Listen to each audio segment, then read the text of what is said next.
about 3 or 4 weeks ago, I was probably looking at Somerset thinking they might go down here. They might go down. Then all of a sudden, you've had 3 or 4 fantastic results.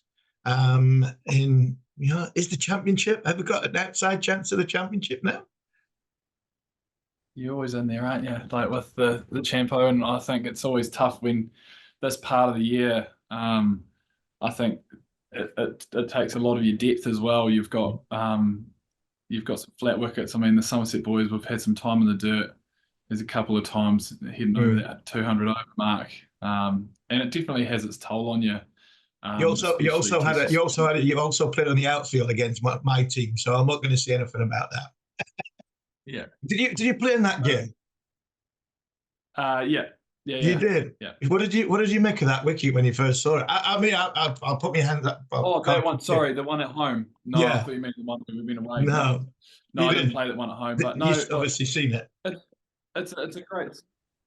Yeah, it's a good surface, and at the end of the day, you're just wanting good cricket, and at the end of the day, you want that balance between bat and ball, and I think at the end of the day, it's a good wicket there in Somerset, and especially day one, you want to make sure that the seamers are in the game, and then it takes turn later on sometimes, but it also is a very flat wicket, and that's the beauty of cricket. I think you want to be challenging, and you want games of cricket to be a good balance, not just an absolute run fest. And it challenges you in different ways. Sometimes you find spinners are in the game, and sometimes your seamers are in the game. But how do you actually, I suppose, do that throughout the season? And yeah, look, it's a good game of cricket, and that's all we're after, right? I think when seamers are in the game or the spinners are in the game, you got to find ways to be effective. We talked about it with Zimbabwe, assessing conditions and actually saying what's the threat here and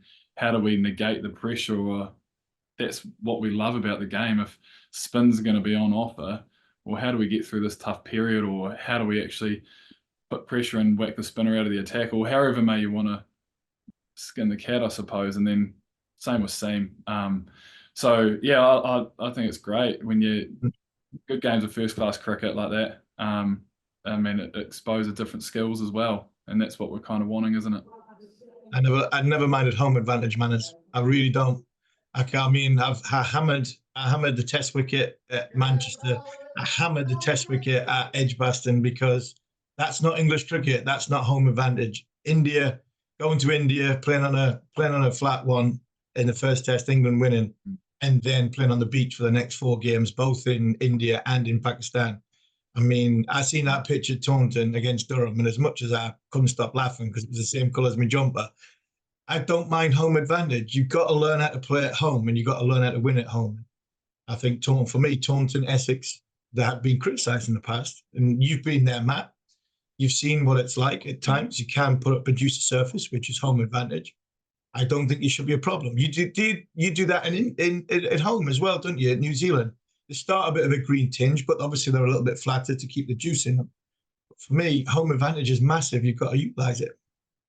But I think that's the thing, right? I think sometimes when it may present really green, it's actually not about the seam movement. It just keeps the pace in the wicket, and I think you've seen that. It's sometimes you like at home especially, you can come on some really green wickets, but that's actually just to keep the carry, and otherwise it just becomes spin doesn't come in the game and seam's not in the game either.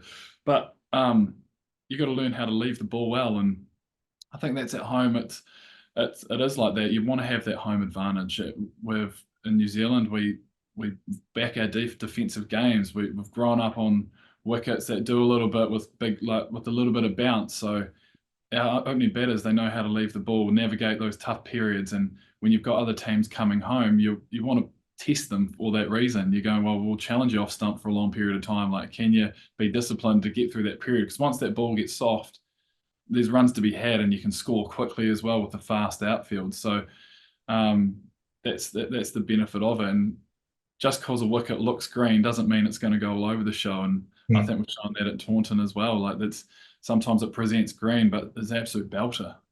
There's runs. It's a small ground, fast outfield. There's runs to be had. So how do you navigate that new ball period and then absolutely cash in later is the whole concept, right? And I agree with you, Harmy. I enjoy the thoughts of having that home advantage when you go somewhere. You know you're going to go to Essex. You know that Harmer's going to Harmison's going to be in. Harmer's going to be in the game, and you know how we're going to negate the spin. We know that it's going to be a massive part of our game, and that's the challenge that is there. And wherever you go in the country, you know, you go up to Durham, it can be fast and it can be bouncy, or so how are you going to get through that period? And likewise, you can say it about every part of the country. They have their own characteristics, and you go there with different game plans of how you want to go about it, or the depth of your squad, and bringing other guys in to get that